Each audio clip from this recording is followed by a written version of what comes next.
Okey, Ustaz Rizal, satu soalan yang disebutkan oleh audiens kita tadi, uh, bagaimana, adakah berbeza cara pemberian gadget kepada perempuan dan juga lelaki, dan berdasarkan kepada pengalaman Ustaz Rizal, apakah general guide yang ibu bapa, khususnya young parent yang sedang menonton ni, untuk mereka mengawal anak-anak mereka dalam menggunakan gadget? Barangkali pengalaman Ustaz, barangkali research Ustaz. Silakan Ustaz.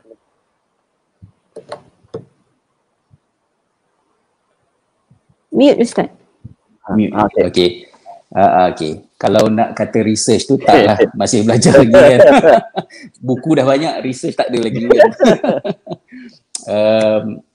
Kalau nak kata sampai anak lelaki dan anak perempuan itu secara signifikan ada perbezaan kepada bagaimana kita nak memperkenal dan menguruskannya, saya tak fikirlah dia sampai ke tahap itu. Tetapi di sebalik topik penggunaan gadget ini, kita ada isu yang diberikan perhatian bila topik ini dibincangkan, iaitu berkaitan dengan emotional intelligence. Kerana dia banyak membabitkan soal peranan emosi dalam kehidupan budak-budak ni. Jadi kalau aspek itu diambil kira, mungkin akan ada sedikit kelainan ataupun keunikan yang kita akan nampak dari observation kita kalau kita ada anak lelaki dan anak perempuan kan. Kalau dalam pengalaman saya sendiri, saya ada 3 orang anak lelaki dan seorang anak perempuan. Dan saya tak boleh nak kata pengalaman dengan anak lelaki itu ialah kerana mereka lelaki, dan apa yang dibuat oleh anak perempuan saya ialah kerana dia perempuan.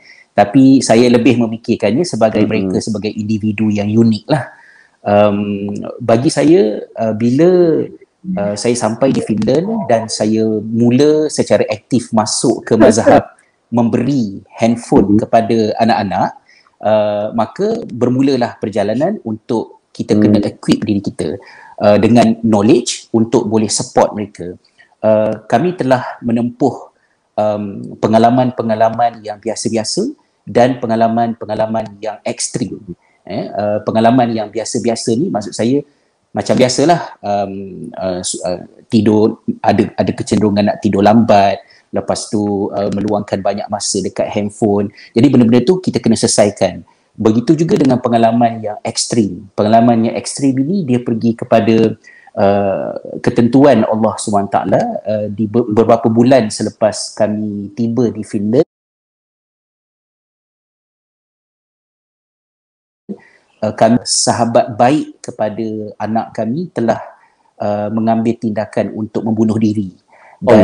Dan kejadian itu sangat tragis dan terlalu besar impaknya kepada keseluruhan pelajar sekolah, tetapi spesifiknya ialah kepada anak kami dan keluarga kami sendiri. Dan begitu juga kepada saya, kerana budak tu juga saya fikir dia seperti anak saya sendiri kan. Dan implikasi daripada situ dia menyuntik satu elemen unik ke dalam dinamiknya macam mana kita nak handle kehidupan kita, dan handphone tu ada banyak memainkan peranan. Tapi saya tak nak complicatedkan perbincangan ni dengan terlalu pergi mendalam pada aspek itu. Tapi bagi saya, foundation paling utama, saya bercakap sebagai seorang bapa, cikgu sekolah dan sikit-sikit belajar tentang learning sciences ni, kita perlukan kepada trust dan emotional security di antara kita dengan anak-anak, supaya kita boleh berperanan untuk membimbing mereka. Kerana bila mereka menggunakan handphone, kita sedia maklum, ada banyak stimulasi dekat dalam tu, dan dengan mudahnya anak-anak akan meninggalkan semua didikan yang sudah pernah disampaikan, dan mereka akan terjebak ke dalam dunia yang ada dekat handphone tu. Tapi give and take itu ialah melalui perbualan, percakapan saya dengan anak-anak. So dalam rumah kami, saya kongsikan ini bukan bermakna saya adalah bapa yang sukses ataupun berjaya, tapi ini adalah usaha yang saya buat. Di rumah kami ada masa yang tak ada handphone, iaitu semasa makan. Makan mesti bersama, dan semasa makan tidak boleh ada handphone, tidak boleh ada televisyen. Dan walaupun benda tu sounds very simple, tetapi bagi saya sendi kepada ke ibu, dia punya dalam, dia punya ngeluh tu kan, dia punya sendi kepada keibu bapaan saya ialah pada yang tu, iaitu di situlah banyak pendidikan berlaku, teguran, nasihat, menyampaikan berlaku. Saya kenyangkan perut mereka dengan makan secara baik, dan bila dah kenyang kami bersembang, kami berbual tentang apa yang berlaku. Jadi di situlah bila saya mengambil keputusan untuk dengan cepat install parental control app. Parental control app itu saya tidak install dalam handphone anak-anak sebagai replacement kepada tugas saya. Maknanya dah install tu so senang, biar app tu yang jaga anak-anak saya. Tidak. Tapi bila saya install tu dengan discussion bersama dengan anak-anak kenapa saya install benda tu. Dan juga saya fahamkan kepada empat-empat budak-budak ni daripada yang umur 7 tahun sampailah kepada 15-16 tahun ni bahawa parental control ini saya install bukan kerana saya kontrol mereka, bukan kerana saya menyekat mereka, tetapi saya nak tolong mereka ke arah pada suatu hari nanti kontrol ini saya akan angkat, saya akan lepaskan.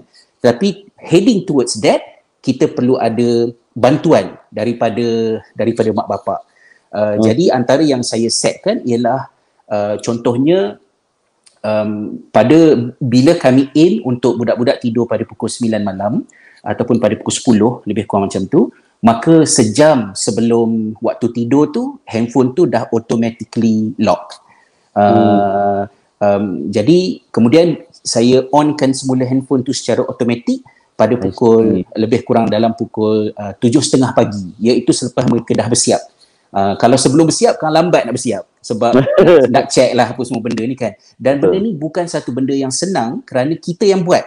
Tapi kawan-kawan mereka semua, parents mereka ramai majoritinya tak buat. Maka anak kawan-kawan yang lain semua aktif berbual, berbincang, bersembang. Tapi anak-anak kita tu akan jadi, dia boleh jadi rasa macam diorang ni awkward, mempunyai mak bapak yang tak cool, mempunyai mak bapak yang mengongkong, dan itu boleh memalukan mereka.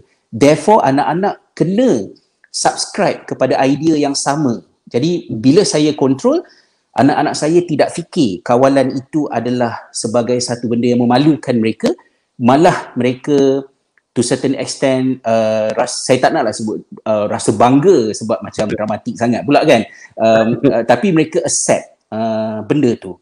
Cuma dalam proses saya meletakkan parental control itu, masih lagi tetap berlaku drama-drama yang menguji keibubapaan kami. Contohnya saya masih ingat, saya sebut ni supaya kita, saya tidak menyebutnya dalam saya malu ke mengaitkan anak-anak ke, sebab saya rasa ini adalah perkara biasa yang dihadapi oleh semua ibu bapa. Saya tidak suka berlapik-lapik bercakap ni sampai kita tak faham, dan ini bukan nak memburuk-burukkan anak saya.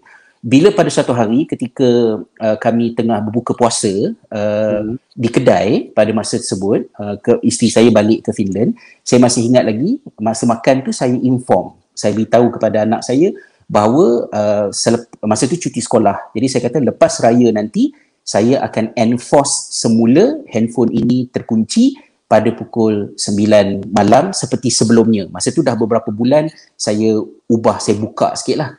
Jadi salah seorang daripada anak kami ni begitu marah, bangun dan terus meninggalkan majlis berbuka puasa kami sekeluarga ni dan hilang. Pergi ke mana tah pada masa tu lah. Jadi dia punya level marah dia masa tu, saya punya level marah ni memang saya rasa macam nak bangun keluar memang saya tampar tu lah. Itu kalau ikut mazhab Ipoh Perak kan. Tapi kat Finland tak boleh lah buat macam tu. Jadi pada masa tu memang sangat panas, marah, tapi kawal, tahan, sabar. Dan saya tak risau anak saya pergi ke mana sebab Finland selamat, alhamdulillah. Malam sekarang sejuk, baliklah ke rumah kan. Jadi dia balik, saya tidak terus address benda tu pada masa tersebut. Tetapi hujung minggu bila anak-anak happy, mood semua okey dan kami in the middle of something nice dan perbualan, masa tu saya bangkitkan. Saya kata saya sebagai bapa ada benda yang saya tolerate, ada benda yang saya tak tolerate.